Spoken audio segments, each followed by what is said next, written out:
സമൂഹത്തിന്റെ ക്ഷേമവും സുരക്ഷയും ഉറപ്പുവരുത്താനുള്ള സർക്കാരിന്റെ ഒരു തലോടലാണ് ഈ സഞ്ചരിക്കുന്ന റേഷൻ കട.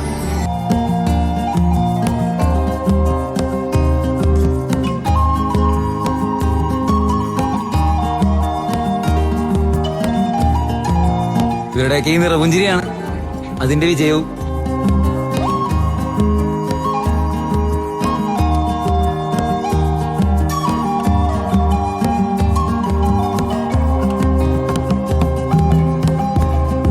നവകേരളം, നന്മയുള്ള കേരളം, വികസന വസന്തത്തിന്റെ 10 വർഷങ്ങൾ.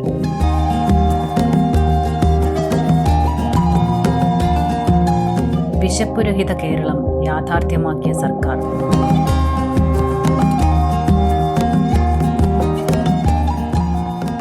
LDF സർക്കാർ 10 വർഷം പിന്നിടുമ്പോൾ ഭക്ഷ്യ പൊതുവിതരണ രംഗത്ത് വമ്പിച്ച മാറ്റങ്ങൾ സൃഷ്ടിക്കാനായി.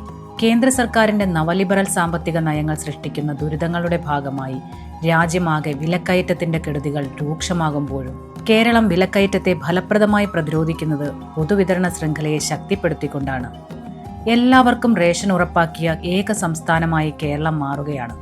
കോൺഗ്രസ് തുടങ്ങിവച്ചതും BJP ഇപ്പോൾ ശക്തമായി പിന്തുടരുന്നതുമായ സാമ്പത്തിക നയത്തിന്റെ ഏറ്റവും വലിയ പ്രത്യേകത റേഷൻ അടക്കമുള്ള എല്ലാ ക്ഷേമ പദ്ധതികളും നിർത്തലാക്കുക എന്നതാണ്.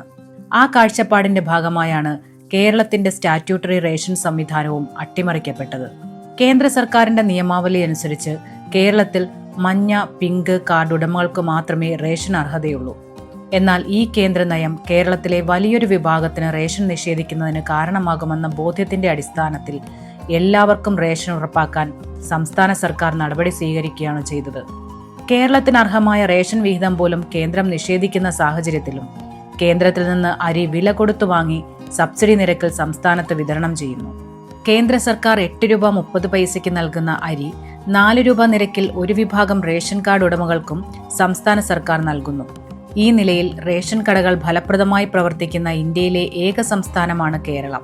എല്ലാവർക്കും റേഷൻ ഉറപ്പാക്കുക എന്ന ലക്ഷ്യത്തോടെ വിദൂര ഗോത്രവർഗ ഊരുകളിൽ റേഷൻ എത്തിക്കാനായി 147 സഞ്ചരിക്കുന്ന റേഷൻ കടകൾ ആരംഭിച്ചു. 5,97,957 പുതിയ റേഷൻ കാർഡുകൾ ഈ സർക്കാർ വിതരണം ചെയ്തു. സമൂഹത്തിലെ ഏറ്റവും ദരിദ്രരും ദുർബലരുമായ എല്ലാ മനുഷ്യർക്കും റേഷൻ കാർഡ് ഉറപ്പാക്കാൻ നടപടി സ്വീകരിച്ചു. അർഹരായ 7 ലക്ഷം പേർക്ക് മുൻഗണനാ കാർഡ് വിതരണം ചെയ്തു. 7 ലക്ഷം കുടുംബങ്ങൾക്ക് ചികിത്സാനുകൂല്യങ്ങൾ ഉൾപ്പെടെയുള്ള ആനുകൂല്യങ്ങൾ ഉറപ്പാക്കാൻ ഇത് സഹായിക്കും. 2501 കേസ് സ്റ്റോറുകൾ ആരംഭിച്ചു. വിലക്കയറ്റം പിടിച്ചു നിർത്താൻ ഏറ്റവും ഫലപ്രദവും വിപുലവുമായ പൊതുവിതരണ ശൃംഖല കേരളത്തിൽ പ്രവർത്തിക്കുന്നു. മാവേലി സ്റ്റോറുകളും സൂപ്പർ മാവേലി സ്റ്റോറുകളും പീപ്പിൾസ് ബസാറുകളും ഹൈപ്പർ മാർക്കറ്റുകളും സിഗ്നേച്ചർ മാർട്ടുകളും സഞ്ചരിക്കുന്ന മാവേലി സ്റ്റോറുകളും ഉൾപ്പെടെ 1628 ഔട്ട്ലെറ്റുകൾ കേരളത്തിൽ പ്രവർത്തിക്കുന്നു. ഇവയിലൂടെ 30% മുതൽ 50% വരെ വിലക്കുറവിൽ 13 ഇനം നിത്യോപയോഗ സാധനങ്ങൾ വിതരണം ചെയ്യുന്നു. ഈ നിലയിൽ ഫലപ്രദമായ വിപണി ഇടപെടലിലൂടെ വിലക്കയറ്റം പിടിച്ചു നിർത്തുന്നു. ഈ രീതിയിൽ ഫലപ്രദമായ പൊതുവിതരണ ശൃംഖല പ്രവർത്തിക്കുന്ന മറ്റൊരു സംസ്ഥാനവും ഇന്ത്യയിലില്ല. എല്ലാ ഉത്സവകാലത്തും പ്രത്യേക വിപണികൾ ആരംഭിച്ച് വിലക്കയറ്റം പിടിച്ചു നിർത്താൻ പ്രത്യേകം ശ്രദ്ധ ചെലുത്തുന്നു.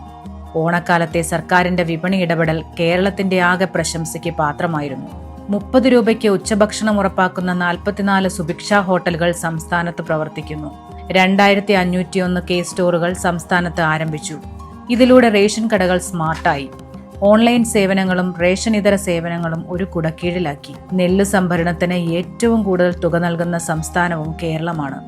ഈ മികവാർന്ന പ്രവർത്തനങ്ങളിലൂടെയാണ് രാജ്യത്തെ ഏറ്റവും മെച്ചപ്പെട്ട പൊതുവിതരണ സംവിധാനത്തിനുള്ള കേന്ദ്ര പുരസ്കാരം കേരളത്തിന് ലഭ്യമായത്. അതിദാരിദ്ര്യ നിർമ്മാർജ്ജനത്തിനായി LDF സർക്കാർ സ്വീകരിച്ച നടപടി രാജ്യത്തിന്റെ ആകെ ശ്രദ്ധ പിടിച്ചുപറ്റിയതായിരുന്നു. അതിദാരിദ്ര്യ നിർമ്മാർജ്ജന പ്രവർത്തനങ്ങളുടെ ഏറ്റവും പ്രധാനപ്പെട്ട ഒരു ഭാഗം എല്ലാവർക്കും ഭക്ഷ്യധാന്യങ്ങളും റേഷൻ കാർഡും ഉറപ്പാക്കുക എന്നതായിരുന്നു.